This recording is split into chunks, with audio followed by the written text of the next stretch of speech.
Halo teman-teman semuanya, sekarang tanggal 20 Juni jam 8.14 pagi hari Jumat di New York. Kita bertemu kembali di kuliah spiritual. Kali ini kita akan mencoba untuk membuat versi video menambah penjelasan tentang tulisan saya di Practical Ho'oponopono eh, berapa hari yang lalu? Tanggal 18 Juni. Ya, 2 hari yang lalu. Ya, ini tulisan yang saya coba untuk interpretasi dari eh, gambar yang luar biasa ini. Terima kasih buat teman-teman yang sudah komen. Ya, thank you yang sudah like dan sudah komen. Ada beberapa teman saya sudah sebutkan satu persatu. Thank you juga yang sudah ya nih memberikan like 50 like untuk tulisan ini. Mari kita bahas tanpa berpanjang lebar lagi mengenai arti sebenarnya dari tulisan ini, ya. Pesan yang hendak disampaikan dari tulisan dalam gambar ini. Oke, nah kita lihat di sini. If you do not turn your lid atau LED ya, lid atau LED ya, to goal within, your outside world will turn to flame and do it for you. Kita terjemahkan dulu secara harafiahnya. Kalau kamu tidak mengubah timbal kamu dirubah jadi gold, jadi emas di dalam, within, di dalam, maka dunia luar kamu akan berubah menjadi flame, menjadi api yang besar, dan akan melakukan itu untuk kamu. Oke, saya jelaskan dulu kata demi katanya. Kalau kamu tidak mengubah LED, LED itu timbal menjadi emas. Jadi artinya LED itu sesuatu hal yang murah, tidak berarti. Gold itu diibaratkan satu hal yang berarti, punya value, punya nilai. Ya, jadi artinya LED itu artinya dari timbal menjadi gold, dari sampah menjadi harta gitu ya. Dari satu hal yang jelek dirubah. Jadi perlu ada perubahan. Bahwa goal itu perlu proses untuk berubah. Ya, jadi ada proses mengubahnya. Ada prosesnya. Oke? Within. Within berarti di dalam. Dunia dalam. Teman-teman yang belum nonton, silakan tonton ulang beberapa penjelasan tentang dunia dalam dan dunia luar. Ketik aja di YouTube saya, searching dunia dalam dan dunia luar. Itu berulang kali saya bahas berbagai macam versi, ya. Anda bisa baca sendiri. Jadi intinya adalah mengubah timbal jadi gold bukan rubah di luar, bukan dalam bentuk fisik, ya, tetapi ada di dunia dalam bentuk energi. Nah, itu dulu ya. Nah, perhatikan ada dunia dalam, ada dunia luar. Jadi kalau kamu sekarang tidak melakukan itu, tidak mengelola sampah kamu yang ada di dalam untuk dirubah menjadi emas, maka dunia luarmu akan berubah menjadi flame, menjadi api. Kenapa api? Karena untuk mengubah timbal menjadi gold, menjadi emas, diperlukan api. Ya, diperlukan bara api. Ya. Dan dunia luar itu akan menjadi bara api dan melakukannya itu untuk itu dengan satu tujuan agar mengubah ini. Jadi kalau sekarang kita mau rangkum semua puzzle-nya, pesannya ada seperti ini. Kalau kamu tidak mau melakukan transformasi dari dalam, tidak mau mentransform sampah-sampah yang kamu punya di dalam untuk ditransform menjadi emas, maka jangan khawatir, dunia luar kamu akan otomatis melakukan itu.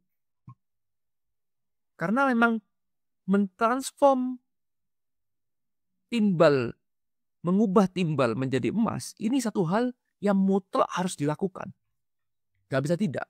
Kamu menunda ini, atau kamu menghindar untuk melakukan ini, proses ini, maka jangan khawatir, dunia luar kamu akan berubah atau akan melakukannya, akan disesuaikan, akan melakukan itu untuk kamu.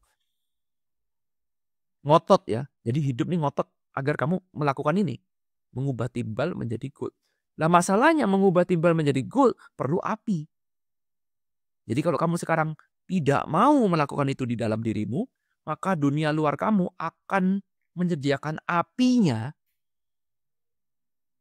demi supaya kamu bisa mengubah ini dari dalam. Oke. Jadi kalau sekarang kita lihat dunia luar saya kok kayak neraka ya Pak, hidup saya kayak neraka. Tujuannya cuma satu.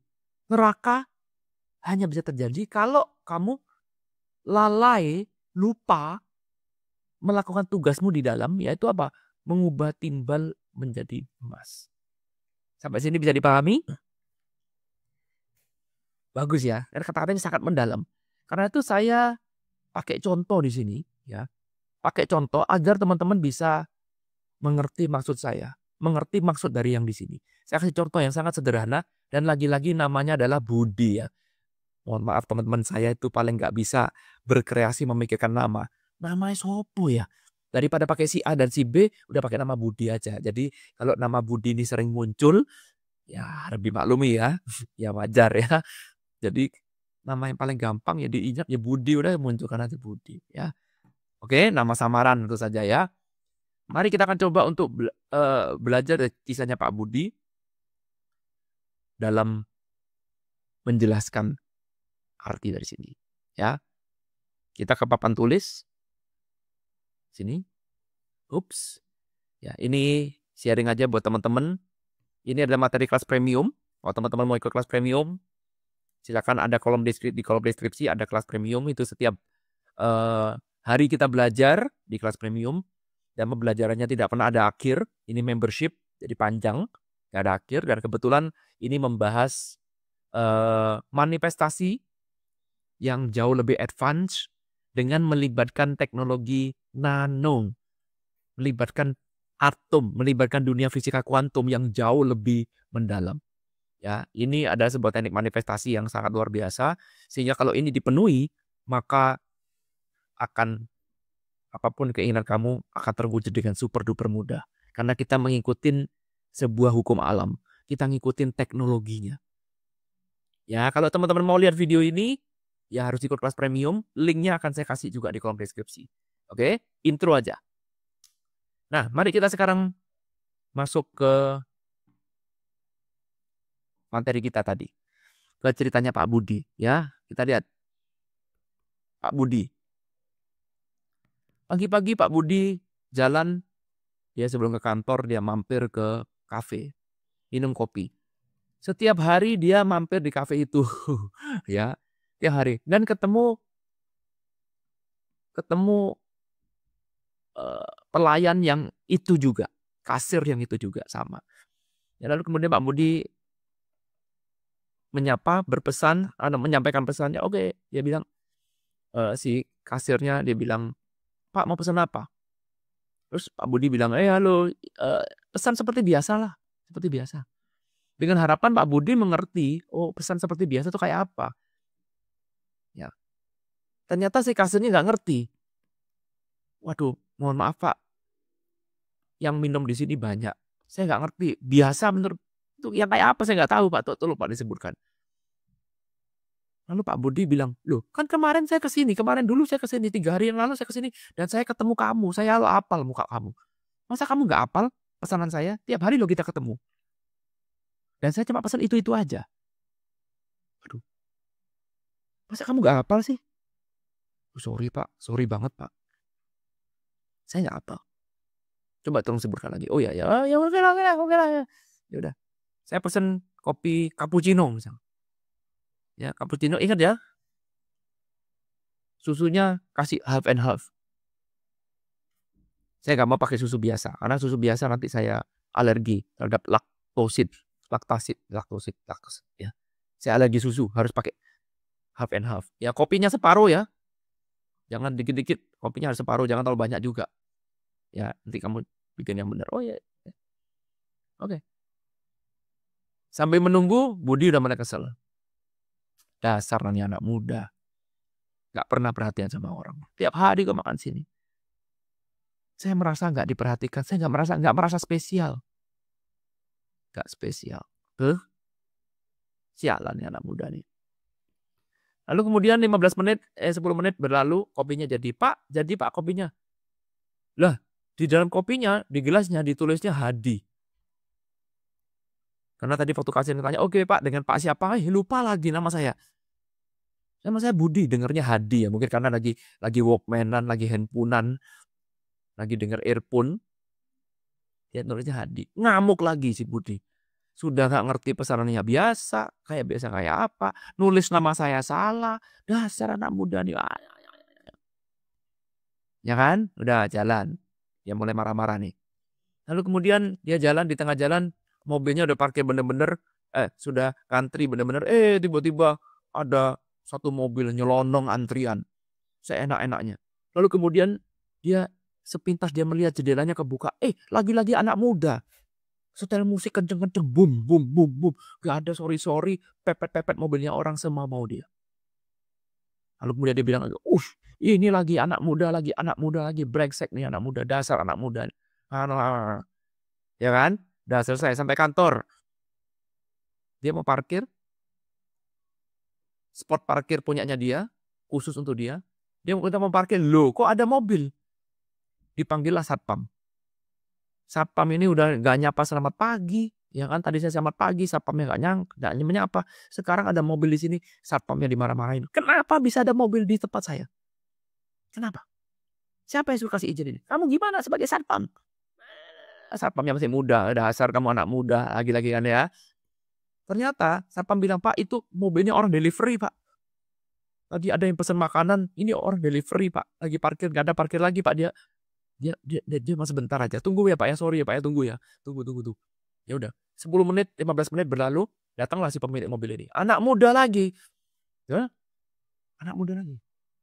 Dengan tanpa rasa bersalah, harusnya kan lu sorry kayak buat gua sudah menunggu, membuang waktu saya 15 menit. Sorry kayak karena lu udah parkir di spot parkir saya. Ya. Tapi kamu gak sorry. Main selonong aja. Setelah keluar ya udah. Malah knalpotnya di blayer lagi. Weng.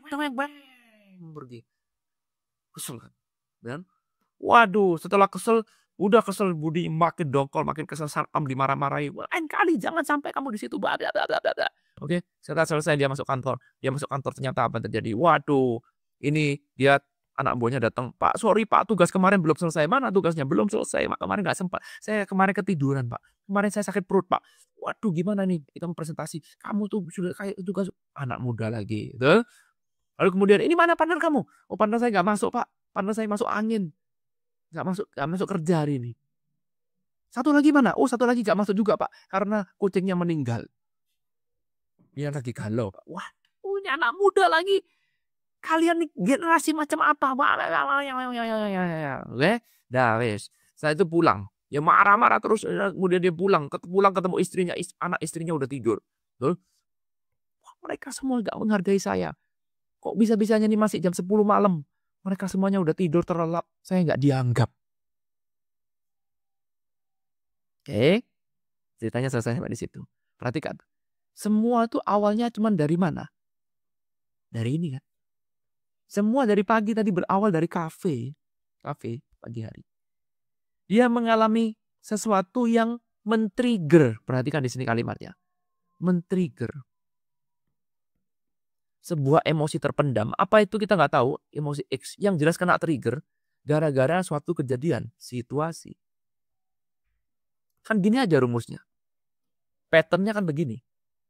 Polanya kan begini. Benar ya? Polanya begini. Semua bermula dari kafe. Dia menjawab omongan dari kasir. Kasir tanya, mau pesan apa Pak? Lalu Pak Budi bilang, ya kayak biasa. Yang kayak biasa itu kayak apa Pak? Sorry Pak. Kemudian Pak Budi bilang, loh, masa kamu gak ingat saya? Ya, lalu kemudian ditambah lagi, atrek lagi. Ya, jadi dia mulai kesel karena kok gak ingat, saya merasa diri adalah gak spesial, tidak berharga. X-nya dia bilang, ini kan. Karena kalau misalkan Budi tidak punya X ini, tidak punya X. Nah, sebut sebagai data ya. Kalau kamu tidak punya data, kan nggak mungkin Budi kena trigger. Bahwa kasir nggak tahu biasa aja, ya udah, ya udah, itu kan normal. Yang datang juga banyak. Ya it's fine gitu. Orang lain juga kalau ditanya mau pesan apa, ya saya tinggal nyebutin aja, cappuccino, ya kan selesai. Tapi kenapa pada saat itu saya jadi sensi? Kenapa pada saat itu saya jadi marah? Kenapa saat itu saya jadi tersinggung? Nah, saya itu Budi ya, contoh. Itu yang seharusnya jadi perenungan buat Budi. Ya kan? Itulah yang dimaksud dengan, oh, let turn into gold. Ketika kamu kena trigger, jadikan itu sebagai kesempatan untuk merenung, kenapa gue kena trigger ya? Oh, berarti ada sesuatu di dalam diri saya yang belum beres, yang ingin saya bereskan. Let turn into gold. Betul? Let turn into gold itu perlu fire. Fire di dalam. Ya, fire-nya di dalam adalah perenungan. Kenapa ya? Kok saya bisa seperti itu? Oke. Tetapi karena kamu terlalu fokus pada ceritanya, betul? Ceritanya. Cerita lebih penting, drama lebih penting daripada kenapa kok bisa kena trigger. Enggak. Tapi lebih fokus pada ceritanya. Maka apa terjadi? Terjadilah lagi. Namanya salah. Lagi-lagi.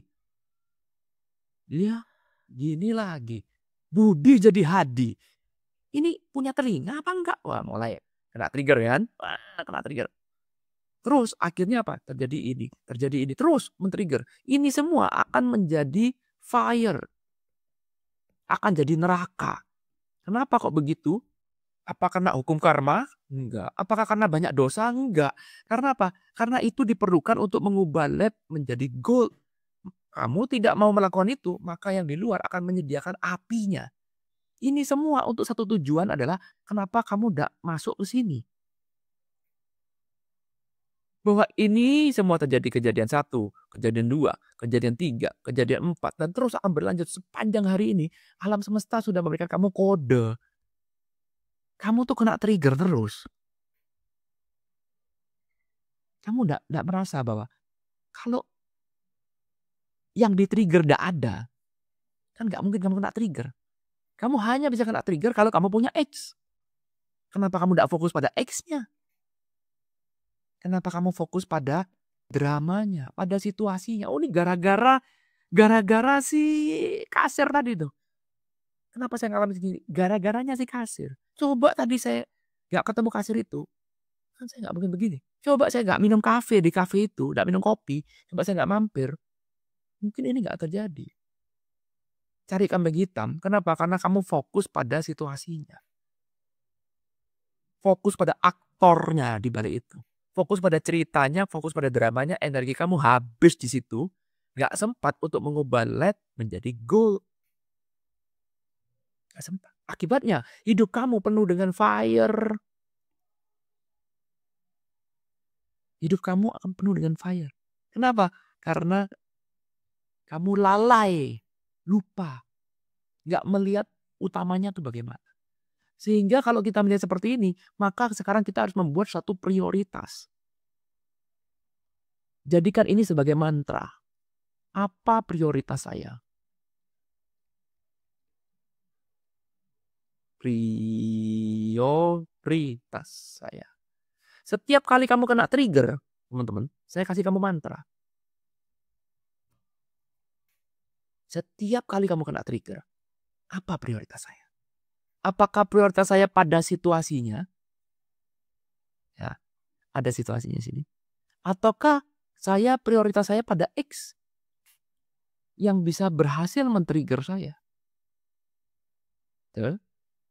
Karena kalau datanya tidak ada, maka itu nggak bisa terjadi.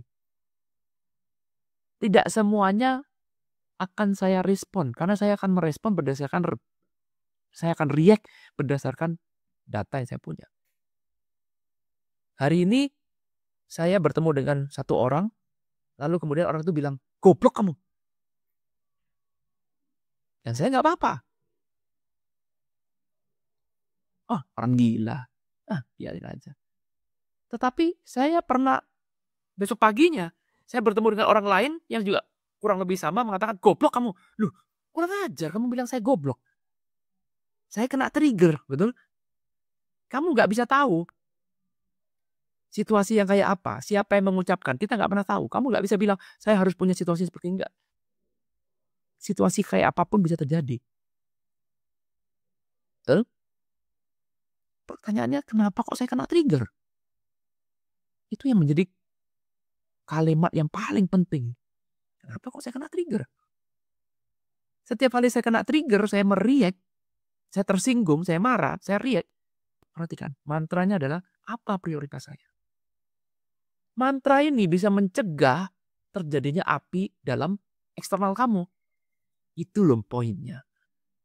Kalau kamu mengabaikan ini karena lebih fokus ke ceritanya. Contoh ketika ada orang bilang, Pak Iwan kamu goblok. Lalu kemudian saya bilang, ih kok tega ya kamu ngomong seperti itu ya. Memangnya kamu siapa? Saya kenal kamu aja enggak. Apakah saya pernah merugikan kamu? Apakah saya pernah kerja sama dengan kamu? Kenapa kamu tega sekali mengatakan saya goblok? Kok bisa? Kok Betul? Energi saya habis untuk ke situasinya. Habis. Sehingga apa yang terjadi? Saya lalai untuk mengubah LED menjadi gold. Saya lalai melihat apa yang membuat saya jadi ke-trigger. Akibatnya apa? Hidup saya seperti api. Sepanjang hari saya sedih terus. Kok bisa ya? Kok bisa? Sudah berjam-jam berlalu saya terus bawa itu terus. Betul? Kok bisa ya? Harusnya begini kan coba. Oh dulu kamu udah ingat ya dulu harusnya begini. Teorinya, logikanya harus begini. Fokusnya cuma ke sini. Orang hanya fokus ke situ kan ke dramanya. Betul? Akibatnya apa? Hidupnya jadi macam api. Api ini akan terus membara dalam hidup kamu sampai kamu akhirnya tersadarkan, oh ini loh gunanya api ini untuk mengubah LED menjadi gold. Good. Karena itu setiap kali kena trigger ingat selalu mantra saya. Apa prioritas saya? Luar biasa kan? Karena itulah saya buat video ini agar lebih jelas. Karena itulah saya posting gambar ini. Jangan fokus ke ceritanya. Fokus mengubah LED menjadi gold. Bagaimana saya membuat cerita ini? Bagaimana saya membuat gambar ini? Agar membantu saya membuat LED menjadi gold. Ini kata-kata ini super duper powerful sekali. Dan kamu boleh percaya, boleh nggak percaya, is up to you, bebas. Ini akan terjadi. Ini akan terjadi tidak tergantung pada kepercayaan kamu. Nggak ada. Ya, sekali lagi dikatakan, kalau kamu tidak mau mengerjakan PR kamu di dalam, maka bahan yang dibutuhkan untuk mengubah LED menjadi gold yaitu api, maka api yang kamu butuhkan akan muncul dalam dunia luar dengan satu tujuan agar kamu back to LED. Oke? Menarik? Kalau ada pertanyaan, komentar, sharing, boleh silakan komentar. Thank you udah nonton video ini. Sekali lagi, kalau teman-teman mau ikut kelas-kelas saya, semuanya ada di bawah. Saya punya beberapa macam kelas, semuanya ada di bawah. Di kolom deskripsi silakan mampir lihat-lihat dulu. Mau ikut kelas premium juga ada linknya di bawah. Kelas premium tadi yang saya bilang kita belajar tentang berbagai macam hal secara lebih mendalam karena itu bertahap. Terima kasih udah nonton video ini. Mau ikut kelas Reconnect juga masih bisa. Kemarin sudah masuk week yang kedua. Kelasnya keren sekali. Anda akan belajar satu hal yang super duper luar biasa. Gak ada di kelas lain. Semuanya ada di kolom deskripsi. Oke? Thank you teman-teman udah nonton video ini. Sampai ketemu lagi nanti di kuliah spiritual selanjutnya. Minggu depan hari Jumat kita akan live meeting kuliah spiritual live di YouTube ini. Oke? Sampai ketemu lagi. Thank you. I love you all. Bye.